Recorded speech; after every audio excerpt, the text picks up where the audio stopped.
সুতরাং যারা 24 পরবর্তী পূর্বে বাংলাদেশে 24 পূর্বের বাংলাদেশে যারা অভ্যুত্থানের আগে যারা বাংলাদেশের মধ্যে আলেমদেরকে জুলুম অন্যায় করে জবান বন্ধ করার চেষ্টা করেছিল, যারা আলেমদের কণ্ঠ স্তব্ধ করার চেষ্টা করেছিল, যারা আলেমদেরকে কোণঠাসা করার চেষ্টা করেছিল, যারা আলেমদেরকে ঘরে বন্দী করার চেষ্টা করেছিল, যারা অন্যায়ভাবে আলেমদেরকে জেলখানায় আবদ্ধ রেখে তাদের জবান বন্ধ করার চেষ্টা করেছে, আমরা তার স্পষ্ট দেখতে পেয়েছি 24-এর পরে 5 আগস্টের পরে আলেমদের জবান তো বন্ধ করতে পারেই নাই, তারা জবান বন্ধ হয়ে তারাই বাংলাদেশ থেকে ঢাকা বিভাগে বিতাড়িত হয়েছে, ঢাকা বিভাগে বিতাড়িত হয়েছে।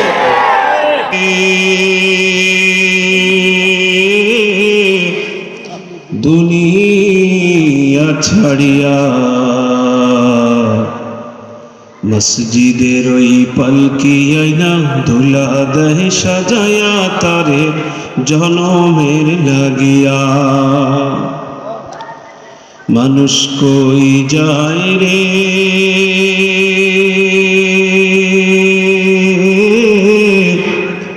দুনিয়া ছাড়িয়া, মসজিদের ওই পালকি আইনা দোলা দহি সাজায়া তারে জনমের লাগিয়া। ছেলে মেয়ে নববধূর প্রেমেতে মজিয়া, নামাজ রোজা সব খোয়াইলা দুনিয়ায় আসিয়া। ছেলে মেয়ে নববধূর প্রেমেতে মজিয়া, নামাজ রোজা সব খোয়াইলা দুনিয়ায় আসিয়া। সেই ছেলেরাই গোসল দিবে, সেই ছেলেরাই গোসল দিবে মশারি টানায়া, মসজিদের ওই পালকি আইনা দোলা দহি সাজায়া তারে জনমের লাগিয়া। মানুষ কই যায় রে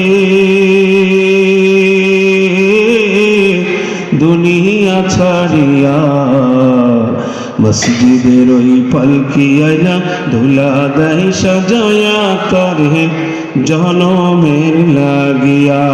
লা ইলাহা লা ইলাহা লা ইলাহা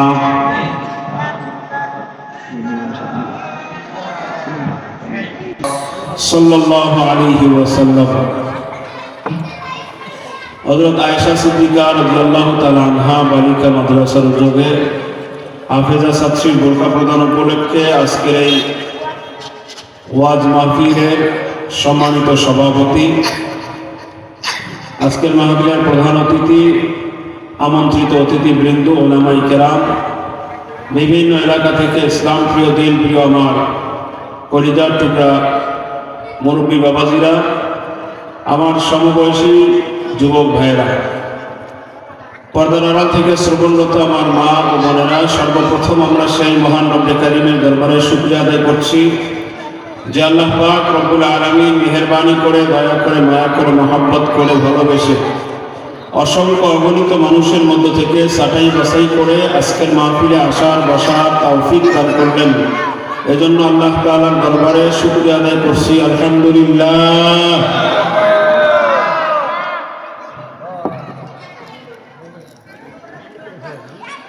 দরুদ ও সালাম বিশ্ব মানবতার মুক্তির দূত, বিশ্ব নবী, শ্রেষ্ঠ নবী, মহানবী মুহাম্মদুর রাসূলুল্লাহ, সকলে বলি সাল্লাল্লাহু আলাইহি ওয়াসাল্লামের শান। সম্মানিত হাজিরিন, আজকের এই মাহফিলে আসতে পেরে, বসতে পেরে কিছু কথা বলা এবং শোনার মতো তৌফিক যা আল্লাহ তাআলা দিতেছেন, এজন্য আমরা খুশি না বেজার? কে কে বেজার আছে হাত তুলে দেখাই। আছে কেউ? সবাই খুশি তো? যারা মাহফিলে আসতেছে না, আশপাশে ঘুরতেছেন, আপনাদের উদ্দেশ্যে মেহেরবানি করে, দয়া মায়া করে আপনারা মাহফিলের প্যান্ডেলে এসে বসে পড়ুন, যদি মাহফিল শোনার নিয়তে এসে থাকেন। আর যদি দোকানপাটের উদ্দেশ্যে এসে থাকেন, তাহলে দোকানপাটে যতক্ষণ ঘোরেন আওয়াজ যেন এই পর্যন্ত না আসে আপনাদের। এই মাজলিস এটা সাধারণ কোনো মাজলিস নয়, সাধারণ কোনো মজমা নয়। এটা কি নির্বাচনের মজমা? বলেন, নির্বাচনের মজমা এটা? যে আওয়াজ হবে, গ্যাঞ্জাম হবে, আশপাশে হট্টগোল হবে? এটা কোরআন এবং হাদিসের মজলিস। এই মজলিসে রাসূল করিম সাল্লাল্লাহু আলাইহি ওয়াসাল্লামের হাদিস থেকে আমরা বুঝতে পারি যে এই মজলিসগুলোতে মানুষের সংখ্যা কম হলেও ফেরেশতারা লক্ষ লক্ষ ফেরেশতা আল্লাহ তাআলার এখানে উপস্থিত আছে। সুবহানাল্লাহ। আর একটু আসতে বলেন কালকে বাড়িতে গিয়ে।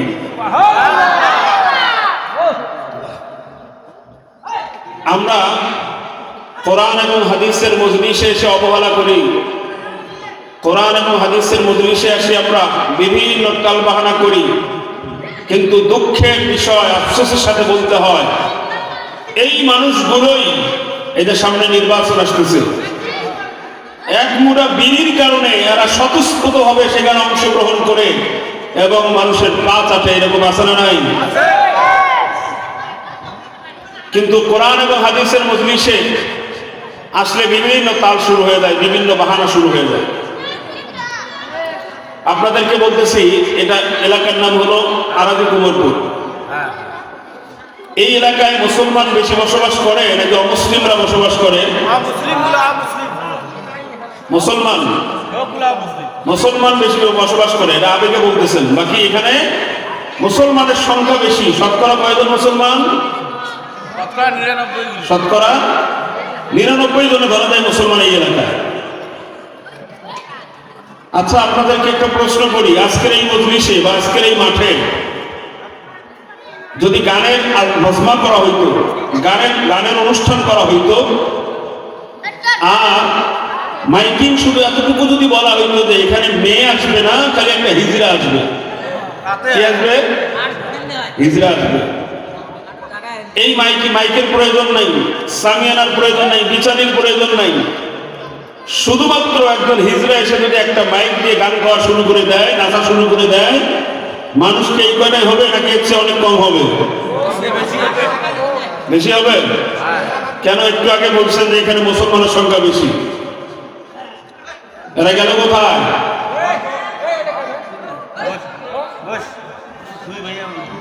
মনে রাখবেন, বর্তমান সময়ে কিছু সুশীলী কিছু মানুষ আছে, ওদের কাছে মাহফিলের কালেকশনে গেলে, মাহফিলের জন্য গেলে বলে আমরা মাহফিলে টাকা ঢুকে দেই না।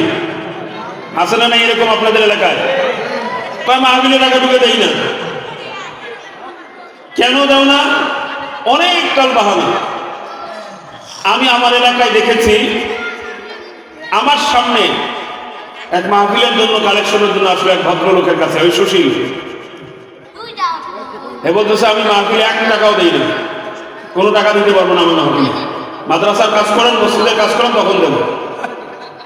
ভালো, কিন্তু আল্লাহর কি কাম, কয়েকদিন পরেই সম্ভবত 26শে মার্চ গার্লস স্কুলে অনুষ্ঠান হয় না হয়? সেদিন পরে বিভিন্ন স্কুলে অনুষ্ঠান হয় না? ওই অনুষ্ঠানে মনে হয় হাজার হাজার লক্ষ লক্ষ ফেরেশতা একত্রিত হয়ে সুপারিশ করে তাদের জন্য আল্লাহ তাআলা গেছে নাকি? নাকি ওখানে একদম ডালি সবাই নেকি সব অর্জন করে যায়? কি হয় ওখানে? গুনাহ হয় না হয়?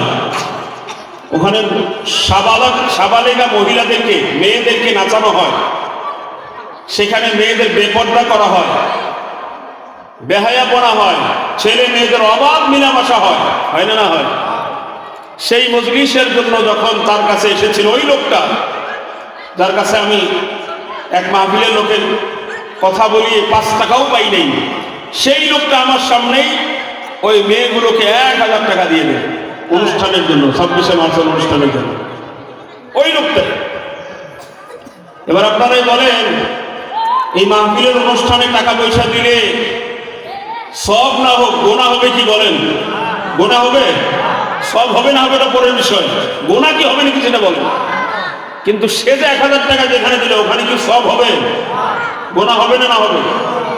তো গুনার মজলিসে এদের সহায়তা করে, সহযোগিতা করে, এবং নেক মজলিসে, ভালো মজলিসের যে বিরোধিতা করে, মুনাফিকের অনেক আলামত আপনারা শুনেছেন। তার মধ্যে অন্যতম কোরআনে কারিমে আল্লাহ তাআলা বলেন ওয়ায়াকবিদুনা আইদিয়াহুম, মুনাফিক তারা যারা দ্বীনের রাস্তায় খরচ করতে হাত প্রশস্ত না করে তারা হাত বেঁধে রাখে, তারা খরচ করে না। এই মাহফিলকে, মাহফিলের মজমাকে সাফল্যমণ্ডিত করার জন্য যারা টাকা দেয় না, যারা গানের মজলিসে টাকা দেয়, রসুল এবং কোরআনের ভাষ্য অনুযায়ী আমরা তাদেরকে মুসলমান বললেও, আমাদের সমাজে সে অনেক দামি হইলেও, আমাদের সমাজে হিসাবের মানুষ হইলেও আল্লাহ তাআলার কাছে কোনো হিসাবের না। আল্লাহর দরবারে তার পরিচয় হলো ইন্নাল মুনাফিকিনা ফি দারকিল আসফালি মিনান নার, ও কাট্টা মুনাফিকের স্থান হলো জাহান্নামের তলদেশে। ওর স্থান হলো কোথায়? জাহান্নামের তলদেশে। এই সমস্ত মুনাফিক 24 পূর্ববর্তী সেই বাংলাদেশ, সেই সময় এই সমস্ত মুনাফিকের উপদ্রব অনেক বেশি ছিল। এখন একটু হয়তো কমে গেছে, কিন্তু ভবিষ্যতে কি হবে আল্লাহই ভালো জানে। বিগত 24-এর আগে, অভ্যুত্থানের আগে আমাদের বাংলাদেশে এই মজলিসগুলোতে নিম্নমানের চাপ দিয়ে মাইক কেড়ে নেওয়া হইতো আলেমদের জবান থেকে, মুখ থেকে। আলেমদের স্টেজে উঠে আলেমদেরকে পিটানো পর্যন্ত হইতো। দেখেন না আপনারা ভিডিও? আলেমদেরকে মারা হইতো, পিটানো হইতো, জবান বন্ধ করে দেওয়ার চেষ্টা করেছিল। কিন্তু আল্লাহ তাআলা তো একজন আছেন। আল্লাহ স্পষ্ট বলেছেন ইউরিদুনা লিইউতফিউ নূরাল্লাহি বিআফওয়াহিহিম ওয়াল্লাহু মুতিম্মু নূরিহি ওয়ালাউ কারিহাল কাফিরুন। আমি ইসলামের বাতি প্রজ্বলিত করতেই থাকবো, ইসলামের বাতি জ্বালাইতেই থাকবো। ওয়ালাউ কারিহাল কাফিরুন ওয়ালাউ কারিহাল মুশরিকুন, কাফের, বেঈমান, মুশরিক এরা যদিও নারাজ হয়, এরা যদি নাখোশ হয়, এরা যদি খুশি নাও হয়, আল্লাহর ঘোষণা হলো দুনিয়ার কে খুশি হবে, কে বেজার হবে সেটা পরের বিষয়। আল্লাহ নিজেই ঘোষণা দিয়েছে ইসলামের বাতি আমি কিয়ামত পর্যন্ত প্রজ্বলিত করব। সুতরাং যারা 24 পরবর্তী পূর্বের বাংলাদেশে, 24 পূর্বের বাংলাদেশে যারা অভ্যুত্থানের আগে যারা বাংলাদেশের মধ্যে আলেমদেরকে জুলুম অন্যায় করে জবান বন্ধ করার চেষ্টা করেছিল, যারা আলেমদের কণ্ঠ স্তব্ধ করার চেষ্টা করেছিল, যারা আলেমদেরকে কোণঠাসা করার চেষ্টা করেছিল, যারা আলেমদেরকে ঘরে বন্দী করার চেষ্টা করেছিল, যারা অন্যায়ভাবে আলেমদেরকে জেলখানায় আবদ্ধ রেখে তাদের জবান বন্ধ করার চেষ্টা করেছে, আমরা তার স্পষ্ট দেখতে পেয়েছি 24-এর পরে, 5 আগস্টের পরে আলেমদের জবান তো বন্ধ করতে পারেই নাই, তারা জবান বন্ধ হয়ে তারাই বাংলাদেশ থেকে ঢাকা পিটাকে বিতাড়িত হয়েছে, ঢাকা পিটাকে বিতাড়িত হয়েছে।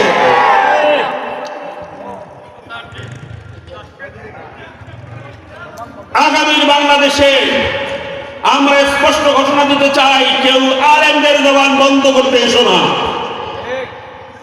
শতকরা এই 95% মুসলমানের দেশে আলেমরা নেতৃত্ব দিবে, এটাই স্বাভাবিক। ধর্মীয় ব্যাপারে আলেমরা নেতৃত্ব দিবে, এটাই স্বাভাবিক। এই নেতৃত্বকে যদি আপনি আপনার চেয়ারের আশঙ্কা মনে করেন তাহলে ভুল বুঝবেন। আলেমরা চেয়ারের রাজনীতি করে না, আলেমরা নেতৃত্বের রাজনীতি করে না। আলেমরা শুধুমাত্র মানুষকে কালিমা, নামাজ, রোজা, হজ, যাকাত এই বিষয়গুলো পরিপূর্ণ ঢুকাইয়া কেমনে জাহান্নামী মানুষদেরকে জান্নাতে নেওয়া যায় সেই চেষ্টাই করে। ভাইরা আমার, এজন্য আমরা এই মাহফিল থেকে কমপক্ষে আমাদের দ্বারা যেন মাহফিলের অসহযোগিতা না হয়, আমাদের দ্বারা মাহফিলের সহযোগিতা না হইলেও কমপক্ষে যেন অসহযোগিতা না, ক্ষতিগ্রস্ত যেন না হয় মাহফিল মতলব। এজন্য আশপাশে যারা আলোচনা করতেছেন, কথাবার্তা বলতেছেন, আপনাদেরকে মেহেরবানি করে বলতেছি, হয়তোবা মাহফিলে এসে বসে পড়ুন, না হলে আপনার আওয়াজ বন্ধ করেও দিয়ে থাকেন। ভাইরা আমার, আমি কোরআনে কারিমের অসংখ্য অগণিত আয়াত থেকে একটা ছোট্ট একটা আয়াতের টুকরা তেলাওয়াত করেছি।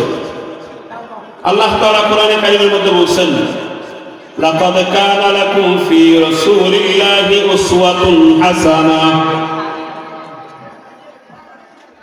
আল্লাহ তাআলা রাসূলের মাঝে উসওয়াতুল হাসানা দিয়ে সৃষ্টি করেছেন। ইংরেজি যেই মাসটা চলে বর্তমান, বলেন তো ইংরেজি মাসের নাম কি? বর্তমান মাসের নাম জানুয়ারি। বাংলা মাসের নাম কি? ফাল্গুন মাস পড়ছে সম্ভবত, মাঘ মাস। আচ্ছা, মোটামুটি অনেকেই জানে। ইংরেজি মাস তো প্রায় সবাই জানে। বর্তমান যে মাসটা চলে আরবিতে, এই মাসের নাম কি বলেন তো দেখি? কয়েকজন 2-3 জন বলছে। ইংরেজি মাস কিন্তু সবাই প্রায় বলছিলেন, কিন্তু রজব মাসের ব্যাপারে আমরা অধিকাংশগুলো অজ্ঞ, জানি না। আমরা আরবি মাসের ব্যাপারে আমরা জানি না, অথচ আমাদের হিসাব হওয়া দরকার ছিল আরবি মাসে। আমরা রমজান মাসের রোজা পালন করি, এটা আরবি মাস অনুযায়ী। ঈদ পালন করি আরবি মাসের গণনা করে। আমরা শবে বরাত, শবে মেরাজ, শবে কদর, ইসলামের যে বিধির বিধানগুলো আছে, যাকাতের বিধান, এগুলো সবগুলো হিসাব করা হয় আরবি মাস হিসাব করে। হজের মাস আরবি মাস হিসাব করে করা হয়। ইসলামের এত বড় বড় বিধান আরবি মাসের হিসাব অনুযায়ী হচ্ছে, এরপরও শতকরা আমরা 80 জন মানুষ আরবি মাসের কোনো হিসাব রাখি না। নাকি বর্তমান যে মাসটা চলে আমাদের, এই মাসের নাম হলো রজব মাস। আমার আগে হুজুর অত্যন্ত গুরুত্বপূর্ণ আলোচনা করেছিলেন। এই রজব মাসে রাসূল করিম সাল্লাল্লাহু আলাইহি ওয়াসাল্লামের মেরাজ হয়েছিল। রাসূল করিম সাল্লাল্লাহু আলাইহি ওয়াসাল্লামের মেরাজ সম্পর্কে আপনারা অনেক আলোচনা শুনেছেন মসজিদে, জুমার বয়ানে। আজকে শুধুমাত্র বলবো রাসূল করিম সাল্লাল্লাহু আলাইহি ওয়াসাল্লামের মেরাজটা হয়েছিল কেন। রাসূল করিম সাল্লাল্লাহু আলাইহি ওয়াসাল্লামের মেরাজ হয়েছিল, অন্যতম কারণ হলো আল্লাহ তাআলার সাথে সাক্ষাৎ এবং দিদার লাভ করা। আল্লাহর সাথে সাক্ষাৎ করা, দিদার লাভ করা, এটা বড় নিয়ামত। কিয়ামতের ময়দানে যখন হিসাব নিকাশ হয়ে যাবে, জান্নাতীদেরকে যখন জান্নাতের ফয়সালা হয়ে যাবে, চতুর্মুখী নিয়ামত থাকবে, কিন্তু আল্লাহর দিদার যতক্ষণ পর্যন্ত হবে না, ততক্ষণ পর্যন্ত জান্নাতীদের ভালো লাগবে না। এজন্য জান্নাতীরা বলতে থাকবে, जन्नत दोज़ख से या रब क्या करो, जन्नत दोज़ख से या रब क्या करो, आरज़ू है मैं तुझे देखा करो। ऐसा जन्नत दोज़ख দিয়ে কি করব? আমার তো আশা আকাঙ্ক্ষা হলো আল্লাহ আপনার সাথে একটু সাক্ষাৎ করা। মেরাজ রাসূল করিম সাল্লাল্লাহু আলাইহি ওয়াসাল্লামের হয়েছিল আল্লাহ তাআলার সাথে সাক্ষাৎ। 2 নম্বর আরেকটা বিষয়, সেটা হলো রাসূল করিম সাল্লাল্লাহু আলাইহি ওয়াসাল্লামকে একটা বড় বিধান আল্লাহ তাআলা দিয়েছেন, সেটা হলো সালাত, নামাজ। এই নামাজটা আল্লাহ তাআলা রাসূলকে মেরাজে ডেকে নিজের দরবারে সেই আরশে আজিমের মধ্যে নিয়ে পাশাপাশি বসিয়ে আল্লাহ তাআলা স্পেশাল হাদিয়া নামাজ উপহার দিয়েছে উম্মতের জন্য।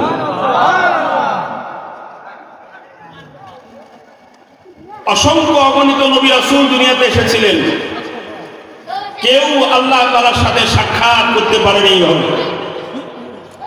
শুধুমাত্র কেবলমাত্র আমাদের নবী মুহাম্মদ আরবি সাল্লাল্লাহু আলাইহি ওয়াসাল্লামের সাক্ষাৎ লাভ হয়েছে আল্লাহ তাআলার সাথে।